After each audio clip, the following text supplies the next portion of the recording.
And this brings us to Part 2, Medicare and private insurance. This pie chart shows where the spending came from for the average Medicare beneficiary in 2007. A total of $17,989 was spent on medical and long-term care. This includes all doctor bills, nursing home fees, and all insurance premiums. As you can see, Medicare paid about half.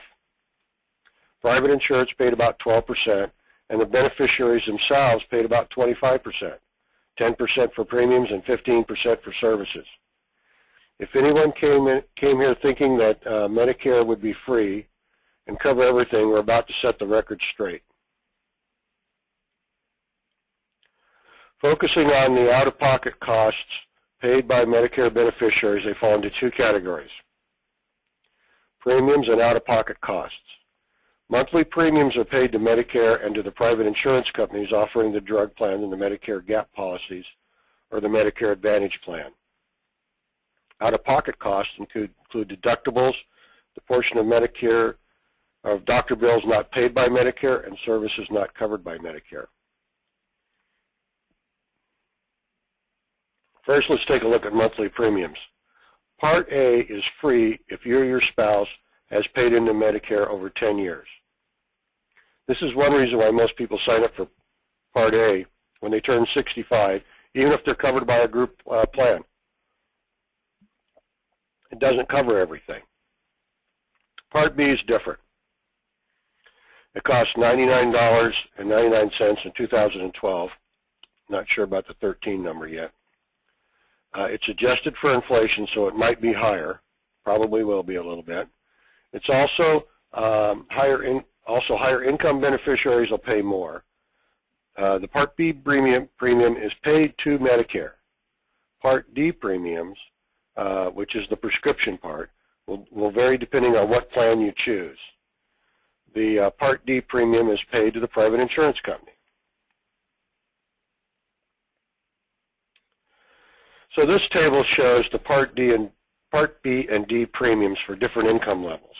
If you're single and your income is under $85,000, or if you're married and your income is under $170,000, you'll pay the regular Part B premium of $99.90 per month. There'll be no income-related adjustments.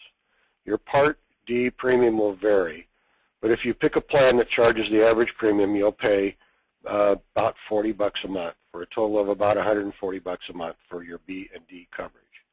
If your income falls into one of the other tiers, you'll pay an income-related adjustment on top of the base premium.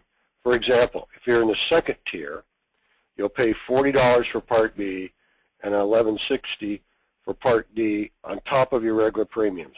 This will bring your total cost to $190.90 a month. Keep in mind that these are per person.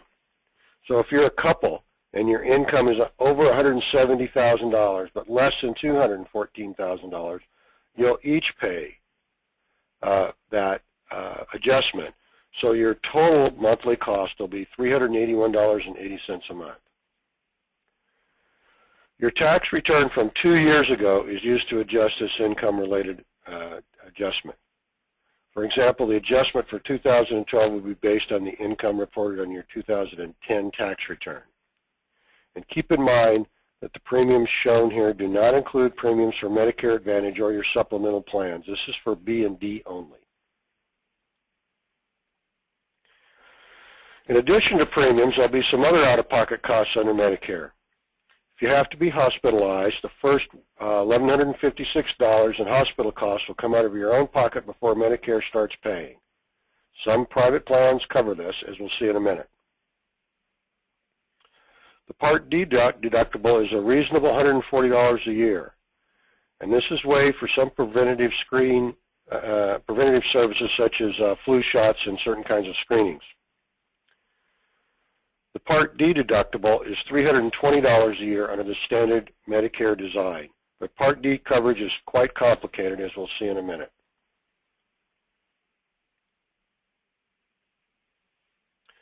After you've met your deductibles, there are some other costs Medicare doesn't pay of your entire medical bill.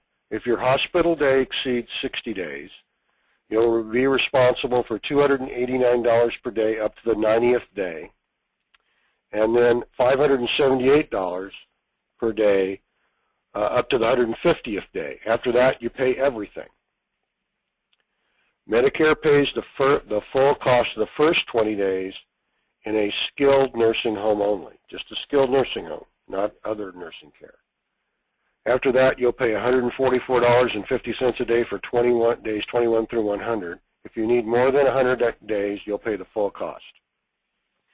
We're talking about Medicare, so that's why we talk about long-term care insurance as well. As part of your Part B, your responsibility is 20% of the Medicare-approved cost. Doctors who accept assignment agree to be paid directly by Medicare and will not bill you any more than the Medicare-approved amount. Doctors who don't accept assignment may charge more.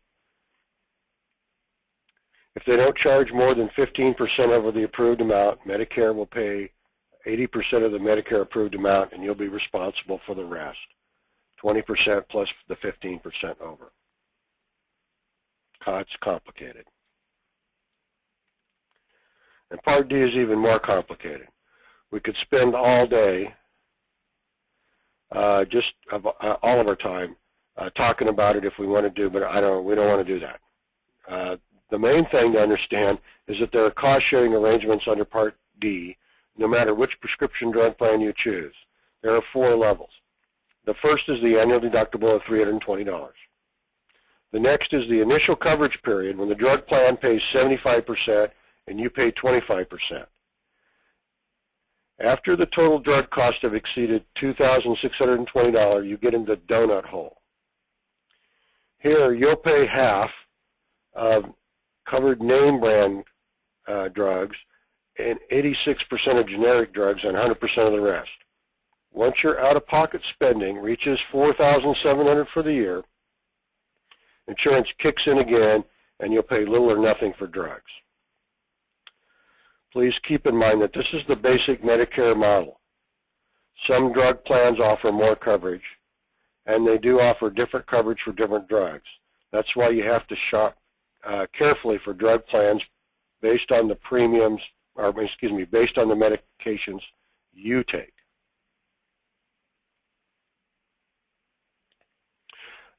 After looking at all of those out-of-pocket costs that you'll have to pay, you might be wondering what Medicare does coverage. Well, it covers the first 60 days of hospitalization minus deductible. It covers 80% of your doctor bills, and it covers some preventative services. The best reference for finding out what Medicare covers is Medicare and You 2012 booklet, or I guess it would be the 2013 booklet now. To get it, you call that 800 number or go to that website, medicare.gov. That's where that 2-track slide earlier was copied from. So what does Medicare not cover? The Medicare and You booklet spends over 20 pages talking about what Medicare covers and only 1 page talking about what it doesn't cover. I'm not talking about partial payments. I'm talking about no coverage whatsoever. And it's the list of services you see now. Now, some of these things you can avoid. Cosmetic surgery is optional, for example. If you never go outside the United States, you don't have to worry about that. But some of these other things may be necessary. Dental work, eyeglasses, hearing aids. These are things you'll have to take care of on your own. This is where private insurance comes into play. Private insurance can cover all or part of your deductibles, those hospital costs after the 60 days, and the 20% of doctor bills that Medicare doesn't pay. And of course, all prescription drug coverage is offered through private insurers who contract with Medicare. Medicare alone doesn't cover them. Depending on the drug plan you choose, it may cover the $320 deductible, and it should cover most of the cost of certain drugs during the initial benefit period and the catastrophic coverage period. But it won't cover all